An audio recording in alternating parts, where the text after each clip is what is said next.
BJP और JJP के नेताओं को गांव में घुसने नहीं दिया जाएगा। आपको बता दें कि गांव भादसों में किसानों की एक पंचायत हुई, 9 गांव के किसान वहां पहुंचे और सभी ने एक रुख में स्पष्ट कर दिया कि बीजेपी और जेजेपी के नेताओं को गांव में घुसने ही नहीं दिया जाएगा। और अगर दोनों पार्टी के नेता गांव में आते हैं, कुछ घटना होती है, तो इस घटना के जिम्मेदार दोनों पार्टी के नेता होंगे, क्योंकि किसानों ने साफ कर दिया है कि दोनों पार्टी के नेताओं को गांव में घुसने नहीं दिया जाएगा। पिंडां दी पंचायत हुई है तो सारे ने बैठ के फैसला लिया, क्योंकि अंदोलन तो साडा 4 महीने तो पहलों ही चल रहा।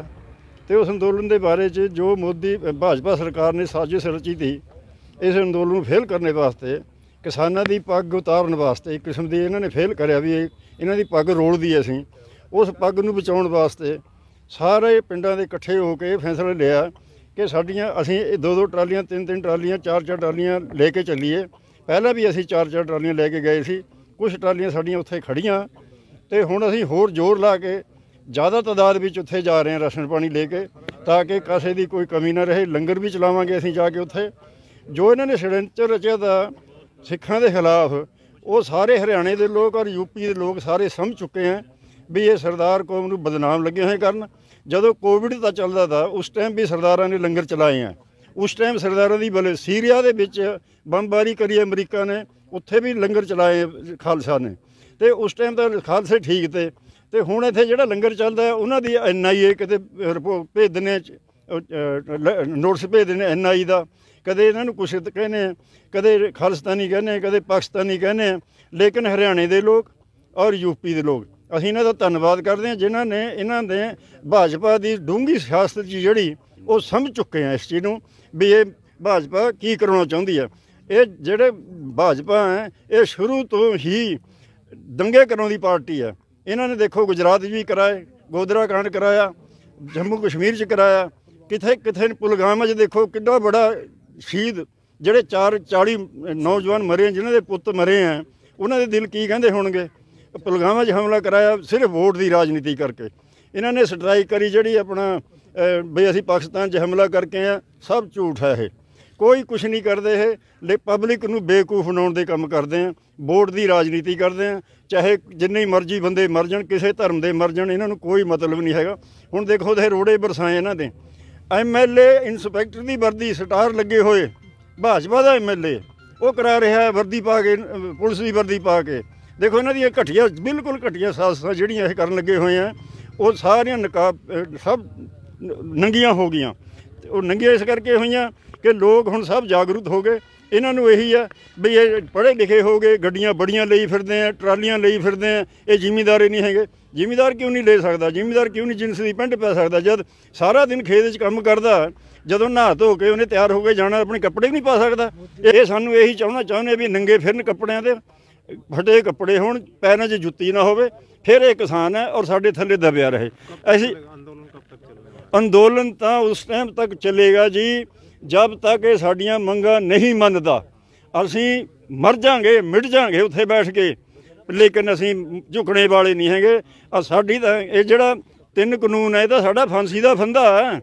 ये इस तरह है, देखो मैनू फांसी की सज़ा होई, मैनू पुछदे भी तूं मरना किहड़े तरीके नाल चाहुंदा? मरना तो है ही, लेकिन तरीके पुछदे हैं।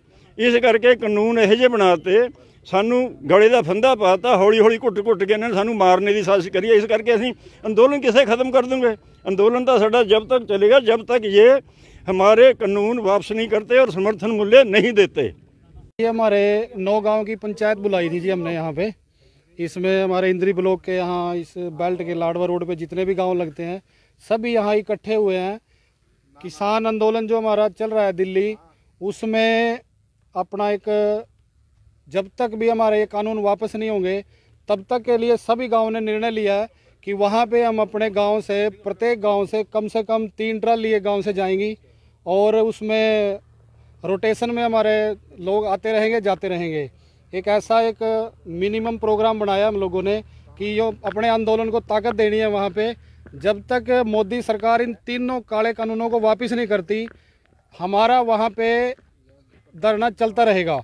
और सभी अपनी लंगर सेवा का हमारा एक सहमति बन गई है कि वहाँ पे अपना लंगर लगेगा, इन्हीं 9 गाँव का इकट्ठा साझा लंगर, और सभी गाँव से लोग वहाँ पे जाके जब तक कानून वापस नहीं होंगे तब तक वापस नहीं आएंगे, आते रहेंगे जाते रहेंगे। वो हमने एक अपना प्रोग्राम तय कर लिया है कि मोदी सरकार को मानना ही पड़ेगा, ये हमारी एकता के आगे उनको झुकना पड़ेगा। उन्होंने ये 3 कानून, काले कानून बनाकर किसानों के ऊपर एक ऐसा वार किया है कि इससे हमारी पीढ़ियां, नस्लें बिल्कुल तबाह बर्बाद हो जाएंगी। हम ऐसा होने नहीं देंगे। इसीलिए ये सभी लोग आज इकट्ठे हुए हैं यहाँ पे। हमारा आज का यही प्रोग्राम था। हम सरकार को दिखाना चाहते हैं कि हम सब एकजुट हैं और एकजुट हो गए सभी बिरादरी के लोग, किसान बिरादरी के सभी लोग, सभी वर्गों से यहाँ पे आज बैठे हुए हैं कि सरकार का ये कहना कि एक जाति विशेष का आंदोलन है, कि एक धर्म विशेष का आंदोलन है, ये इस पे भी एक कड़ा प्रहार है ये कि हम सभी एकजुट होकर इस आंदोलन में शुरू से जुड़े हुए थे, अब इसको और मजबूती देंगे हम। इसीलिए आज यहाँ पे हम इकट्ठे हुए हैं और सरकार ये देख ले कि हम पीछे हटने वाले नहीं हैं किसी भी कीमत पर। बीजेपी और जेजेपी सरकार का विरोध के बारे में भी यहाँ पे बात हुई है कि वो जब तक वो हमारे गांव में एंट्री नहीं कर सकेंगे। वो ये सभी गांव ने एक सहमति से एक प्रस्ताव पास किया है कि वो जेजेपी और बीजेपी सरकार का कोई भी नुमाइंदा इन गाँव में नहीं आएगा। वो अपनी जिम्मेवारी खुद लेंगे अगर गांव में आएंगे। सभी ग्रामवासी एक सुर में ये कहते हैं कि बीजेपी और जेजेपी, इन दोनों पार्टियों का कोई भी नुमाइंदा गांव में प्रवेश नहीं कर सकता। इन लोगों ने किसानों को बहुत आहत किया, इससे ज़्यादा ये कुछ कर नहीं सकते। अब हमारी बारी है, अब हम इनको अपनी ताकत दिखाएंगे।